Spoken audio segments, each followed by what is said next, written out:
Corona curfew के चलते पिछले एक माह से पब्लिक ट्रांसपोर्ट बंद होने से जनता को आवाजाही के लिए परेशानियों का सामना करना पड़ रहा है।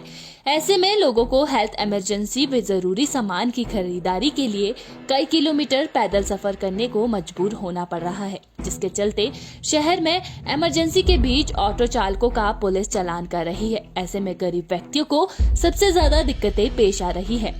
ऐसे में लोग कोरोना कर्फ्यू के बीच हर दिन परेशानी का सामना करना पड़ रहा है।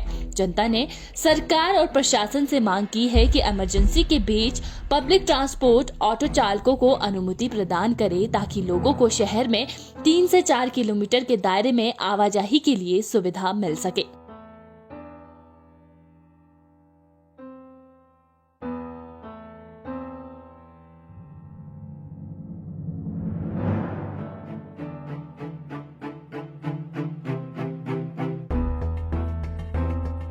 जो मैंने बताया हाँ जी, और मेरा ना घर वाले बीमार है तो हम हॉस्पिटल आ रहे थे, तो हमारे को बहुत दिक्कत हुई है। तो इस करके ऑटो को आना चलना चाहिए। इनको परमिशन ना चलने की मिलनी चाहिए। हॉस्पिटल आना जाना इनका अच्छा ढंग से हो जाओ जी। पैदल आए यहाँ तक जी, साढ़े से चले नहीं जाता, तो इस करके ऑटो वाले को परमिशन मिलनी चाहिए चलने की। अखाड़ा से हॉस्पिटल तक और चले नहीं जाता जी, दूसरे आदमी के सहारे से चलते ही, तो इस करके ये ऑटो वाले को परमिशन मिलनी चाहिए चलने की। और मेरा ऑपरेशन हुआ है पहले जी 10 साल पहले, हूँ भी ऑपरेशन दूजा होया, नहीं चले जाता जी, बाजू नहीं काम करती, लत्ता नहीं काम करती। इस करके हम कहाँ जाए, हमारे पास पैसा भी है नहीं इतना पैसा कि टैक्सी वाले को दे। इस करके ऑटो बड़े जरूरी है, बट ऑटो चलनी चाहिए। शासन से यही चाहते हैं भाई जो ऑटो है चलने चाहिए, ताकि सब हर आदमी को सुविधा हो।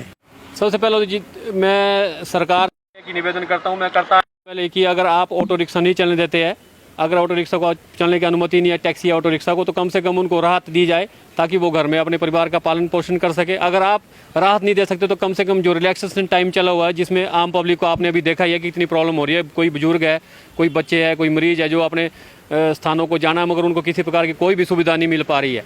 तो आपने अभी देखा भी होगा, आपको पता चला है। तो मैं चाहता हूँ कम से कम रिलैक्सेशन टाइम, चाहे वो 3, 4, 5 घंटे जितने का भी हो, कम से कम ऑटो रिक्शा को चलने की अनुमति दी जाए, ताकि हम अपने परिवार का पालन पोषण कर सके। उक्त महोदय से मिले थे, उनसे हमारी बात हुई थी। उन्होंने कहा था कि अभी तक कोई किसी प्रकार की कोई नोटिफिकेशन नहीं आई है ऑटो रिक्शा या कोई पब्लिक ट्रांसपोर्ट चलने की। अगर जैसे कोई इंटीमेशन या नोटिफिकेशन आती है तो हम आपको मतलब चलने की अनुमति देंगे। 50 ऑटो चालक है, और आपने देखा होगा कि 350 ऑटो चालकों में कम से कम 70-80% जो है वो गाड़ियाँ जो नई लाई हुई है, जिन्होंने बैंक इंस्टॉलमेंट देनी है, और बच्चों की फीस वगैरह हमारी पेंडिंग पड़ी हुई है।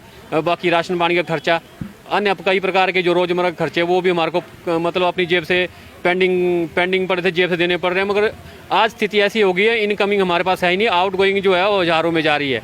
तो सरकार को हमारे बारे में जरूर सोचना चाहिए। कम से कम इतना सोचो कि भाई एक जो ऑटो चालक है वो किस तरह से अपने परिवार का पालन पोषण करेगा, जब आप उनको खोलने की अनुमति नहीं दे रहे। पूरा बाजार अनलॉक कर दिया गया है आज की डेट में। आप देख रहे पब्लिक भी काफ़ी जो है बाजार में आ रही है। आप देख रहे कि प्राइवेट गाड़ियाँ अनाधुन चली हुई है, और आप देख सकते हैं कि सोशल डिस्टेंसिंग जो है वो किस प्रकार से है।